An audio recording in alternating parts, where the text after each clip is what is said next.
Variant, standard, title, Part 1, the beginning. Her touch said everything her words couldn't.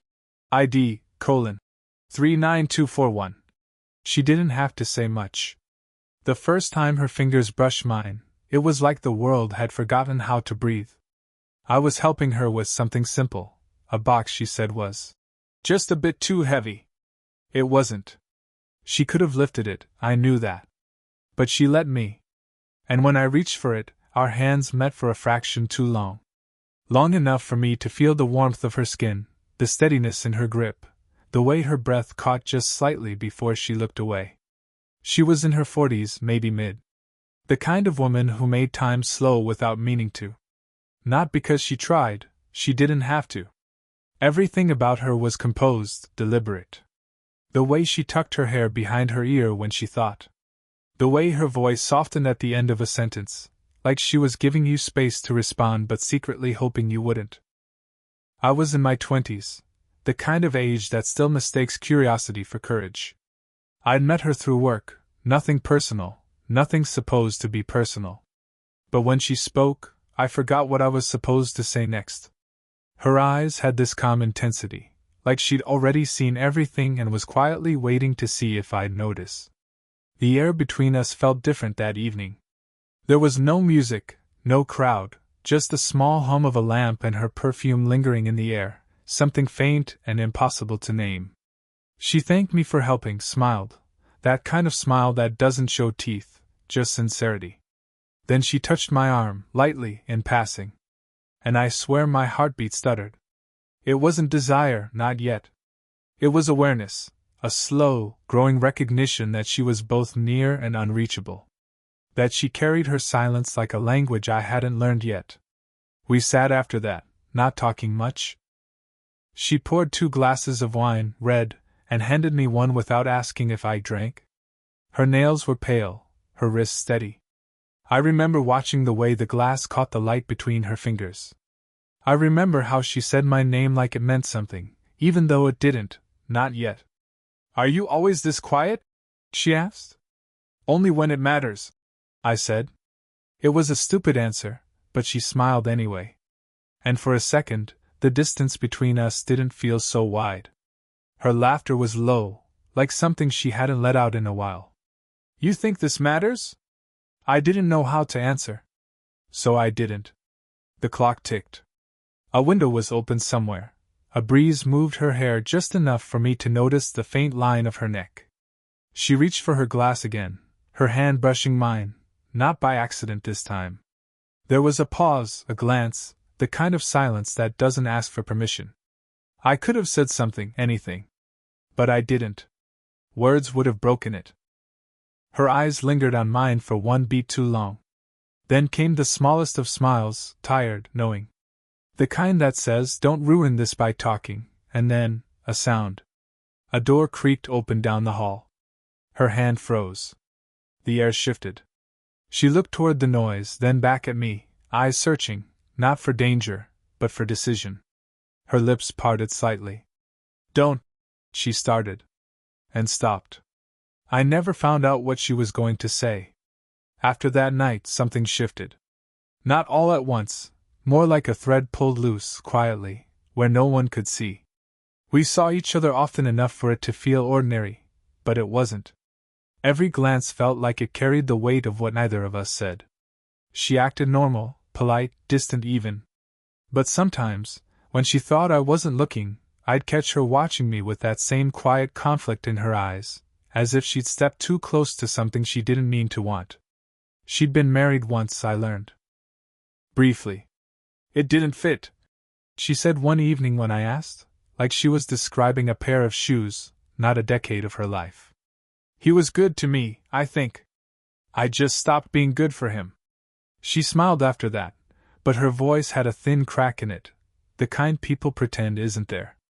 I didn't tell her much about my past. There wasn't much to tell, really. Just a few short things that never lasted. She said that made sense, that I looked like someone who gave too much, too soon. I didn't know what to say to that either. The truth is, being around her made me aware of myself in a way I wasn't used to. The way I stood, the way I spoke, even the way I breathed when she was close. She had this calm gravity, not the kind that pulls you in fast, but the kind that keeps you from leaving once you're near. That evening, we ended up in her kitchen again. The light was soft, the kind that turns everything half gold. She was cooking, sleeves rolled up, wrist glinting with a thin bracelet. I leaned against the counter, pretending not to notice how easily she moved, how unguarded she looked when she forgot I was watching. "People talk," she said suddenly, not looking at me. The sound of the knife against the board was steady. "They'll think things." I hesitated. "Would they be wrong?" That made her pause. She looked up, eyes steady, unreadable. "Maybe not. But that's not the point."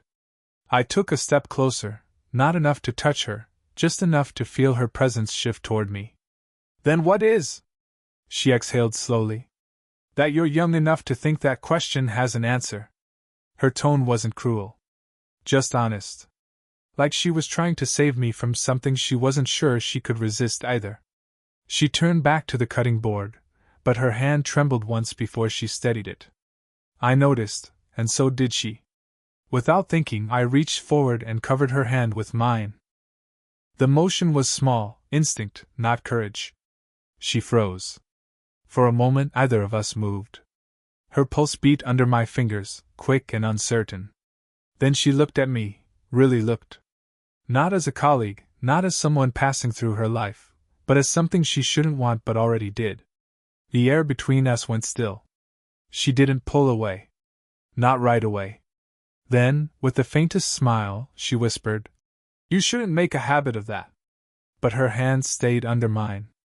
Variant, standard, title, Part 3, Heightening Suspense. ID, 39243. We tried to go back to normal after that night in her kitchen. Pretend the silence hadn't said more than either of us meant to. But pretending only made it worse. Every time we crossed paths, something small betrayed us. Her eyes finding mine for half a second too long, the way her voice changed when she said my name. Even the air between us seemed aware, like it carried the memory of that brief touch we weren't supposed to remember. One evening, she asked me to help with a project at her place again. "It'll just take a minute," she said. It never did. The house was quiet, too quiet. I could hear her footsteps on the wooden floor, the faint rustle of fabric when she moved. She stood close enough for me to catch the warmth off her skin. I told myself not to notice, but I did. We were sorting through papers when her phone buzzed. A name flashed on the screen, someone from her office. She turned it face down without reading it, then looked at me like she wished she hadn't. "You should go before someone starts wondering," she said. "Wondering what?" I asked. Her breath caught, the smallest sound, but enough. "Don't," she whispered, almost pleading. Before I could reply, there was a knock at the door. Sharp. Unexpected. We both froze. She pressed her fingers to her lips, quiet. I stepped back as she went to answer, trying to look casual, like I didn't belong where I clearly did. It was her friend, the kind who notices everything. They talked at the door, small talk, harmless words, but her voice trembled once. The woman's eyes flicked past her shoulder, catching me there, half in the shadow. "Didn't realize you had company," she said lightly. "Just helping with some files," she replied, too quickly. Her friend smiled, polite, knowing, then left. The silence that followed was unbearable. She closed the door, leaned against it, and exhaled. "That's exactly what I meant," she said quietly. "It looks wrong. It only looks wrong if we believe it is." She didn't answer right away. The way she looked at me then, it wasn't anger. It was fear, tangled with something that looked too much like wanting. She took a small step forward, then another. The distance between us dissolved, leaving only the sound of our breathing. "You shouldn't be here," she whispered. "Then tell me to leave." She didn't. Her hand lifted slightly, hesitating midway, then landed on my chest, barely there. My heart betrayed me, pounding against her palm. She felt it, I know she did. Our faces were close, too close. Her eyes flicked down to my mouth, then back up again, a single second that stretched forever. The air felt charged, the kind of tension that hums beneath the skin. I could smell the faint trace of her perfume, feel her breath brush my jaw. And just when everything in me leaned forward, she stepped back. Slow, deliberate. Her voice came low, almost trembling. "We can't keep doing this." But her hand didn't fall away immediately. It lingered, a fraction of a second too long. Long enough to make both of us forget what she'd just said. By the next evening, it was impossible to pretend anymore. She avoided me all day, short replies, no eye contact, a version of her that felt rehearsed. But when I stopped by to return something she'd left behind, she didn't turn me away.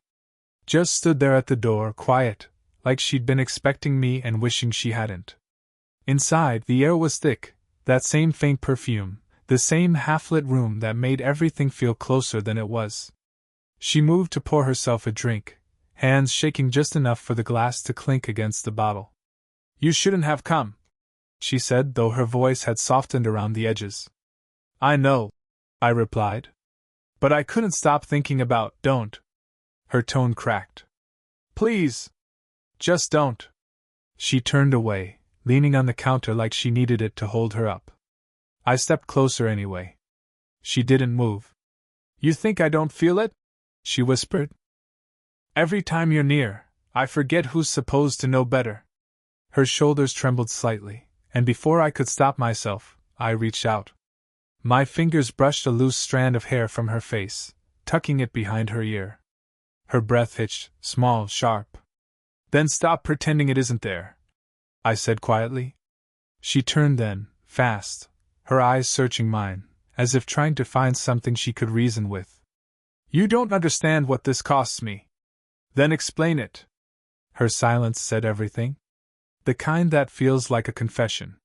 She exhaled hard, eyes glistening. "People already talk. They always do. You're young, you'll move on. But me," she stopped, her throat tightening. "I don't get to be reckless anymore." I stepped closer, close enough that my shadow blended with hers. "You call this reckless? Don't make this harder," she said, but the way her voice faltered betrayed her. I was close enough now to feel the warmth coming off her skin. Close enough to see the faint pulse in her neck, the tremor in her lips as she tried to steady them. "Tell me you don't want this," I said softly. She opened her mouth, but no words came. Instead, she pressed her hand flat against my chest again, that same quiet touch that had started everything. Her fingers curled slightly, gripping the fabric of my shirt as if she wanted to pull me closer but couldn't let herself. Her breath brushed my jaw when she spoke. "This isn't fair," she whispered. "Neither is wanting something you're not allowed to have." For a moment, the world narrowed, just her heartbeat under my hand, the faint scent of her skin, the silence before something breaks. She leaned forward just enough for her forehead to rest against mine, and I felt her whisper against my lips. "Don't make me choose." The space between us dissolved. I could taste her breath, the warmth of it. One more heartbeat, and we would have crossed it. Then, from the hall, a phone rang. Loud. Unforgiving. We froze. Her eyes stayed on mine, wide, trembling, caught between what almost happened and what still could. Variant: standard title: Part 5: The Twist. ID: 39245. The phone kept ringing long after she answered it. I didn't hear the words, just her tone, low, careful, the kind people use when they're trying to sound fine. When she hung up, she didn't move for a while. Then she turned, eyes tired, jaw tight. "That was my sister," she said. "She saw you leaving last night." My stomach dropped. "What did she say?" "That she's not blind." Silence hung heavy between us. She rubbed her temples, pacing the same few steps like she could walk out of the situation. "You don't understand. This isn't just about us anymore." Her voice broke on us, like the word itself was too dangerous. I took a breath, searching for something steady to hold on to.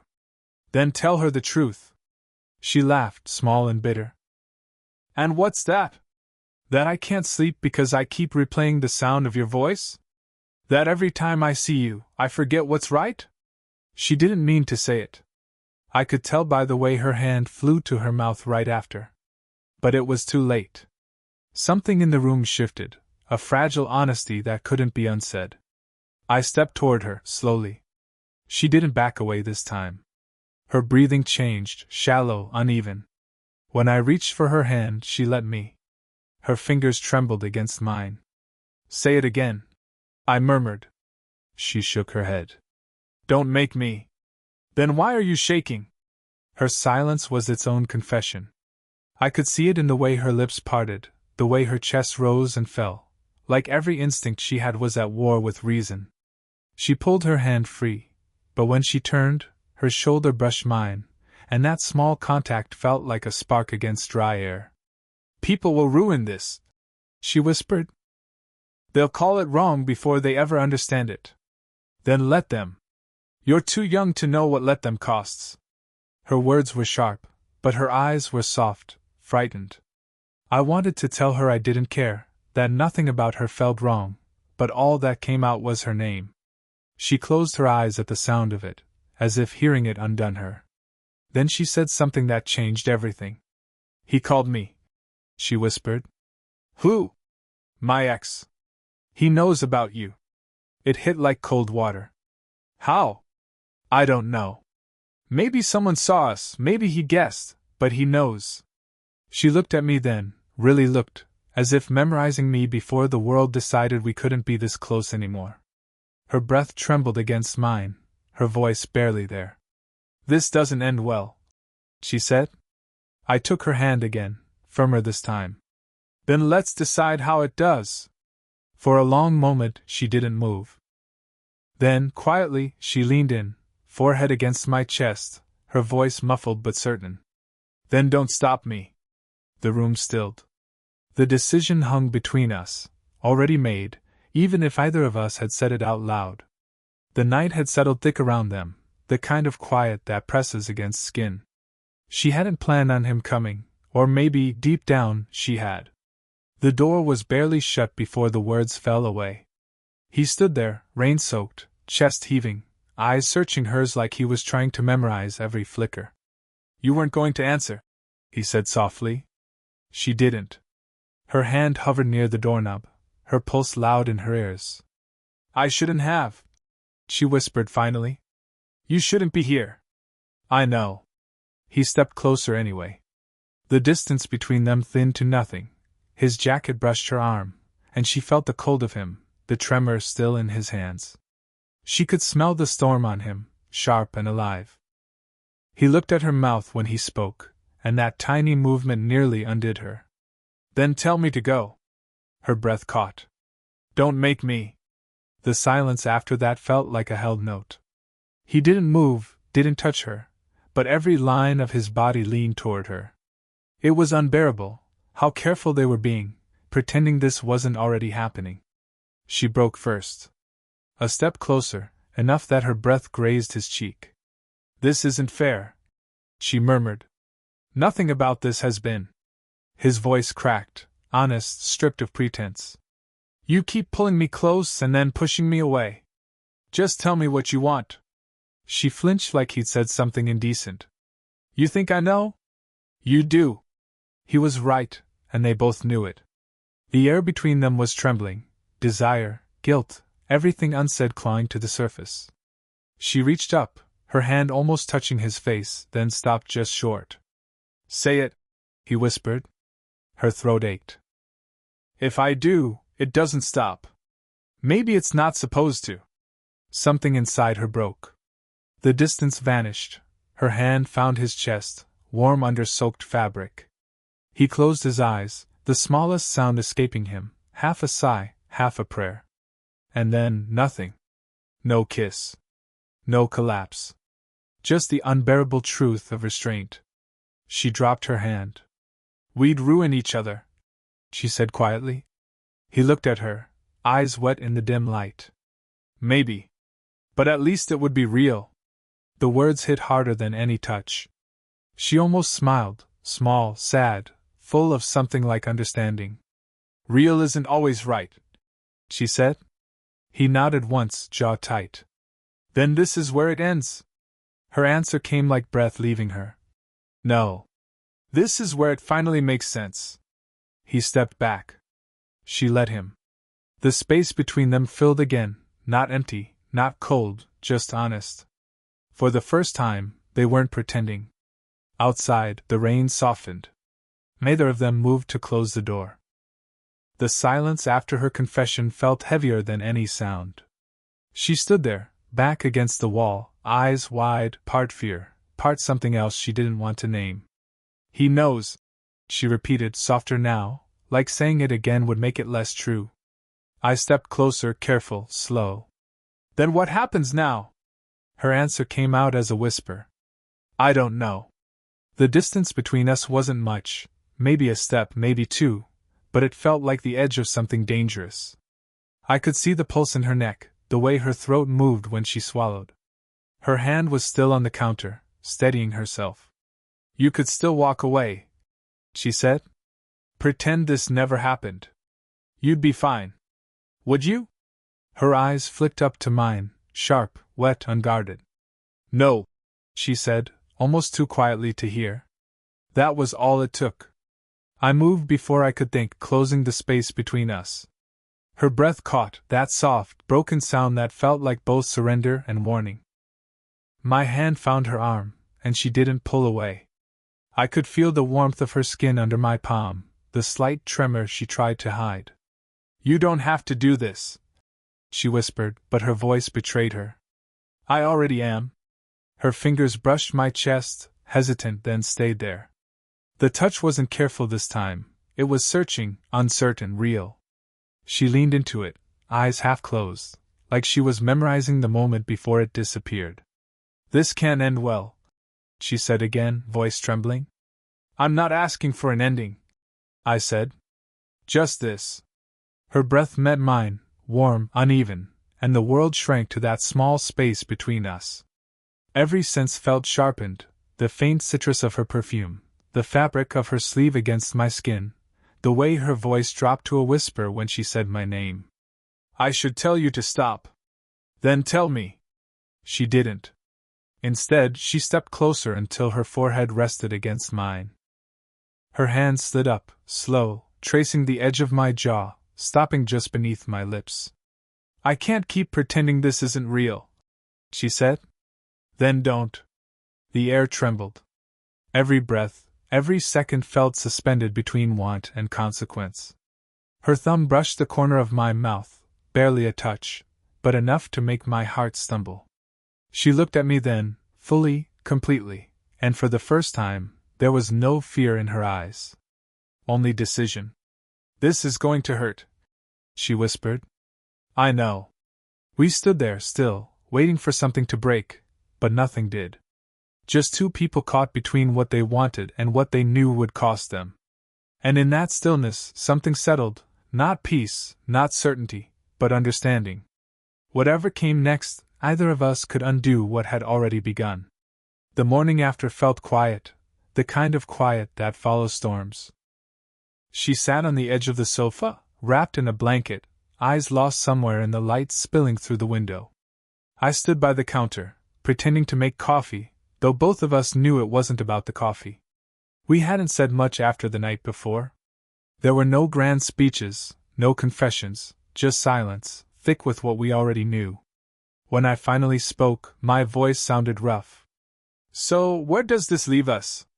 She smiled faintly, not sad, not happy, just real. I've been asking myself that all night. Her hair was a little messy, a few strands falling into her face. Without thinking, I crossed the room and brushed them back. She didn't move away. Her eyes followed my hand, then found my face again, steady, calm. I was scared, she said. Not of you. Of what it meant to want this. To want you. I was scared too, I admitted. That you'd decide it was a mistake. She laughed softly. Maybe it is. But not every mistake has to be regretted. The warmth in her voice hit deeper than I expected. I sat beside her, and she shifted just enough for our shoulders to touch. No words, no pretense, just the small, human closeness that says more than any promise could. Her hand found mine, fingers intertwining like it had been waiting to happen. "You'll go on with your life," she said quietly. "You should. But maybe, don't forget this part. I couldn't if I tried." The silence after that wasn't awkward, it was full. Full of everything we'd gone through to reach this calm. She leaned her head against my shoulder, and I felt her exhale, long, slow, content. We didn't need to define it. It didn't need labels or guarantees. It was enough that we'd found something real, something that made sense in its own flawed way. I pressed a light kiss to her forehead, the kind that feels more like a promise than words ever could. She closed her eyes, smiling, a quiet, knowing smile. Outside, the world kept moving. But in that small room, time didn't. "I don't know what happens next," I said. "Then let's just stay here," she murmured, "for a little while longer." And so we did, her hand in mine, no distance left to bridge. The story didn't end in fireworks or farewells. It ended like something true does, softly, honestly, with two people who finally stopped running from what they already knew. Did you enjoy the story? What kind of stories would you like to hear next?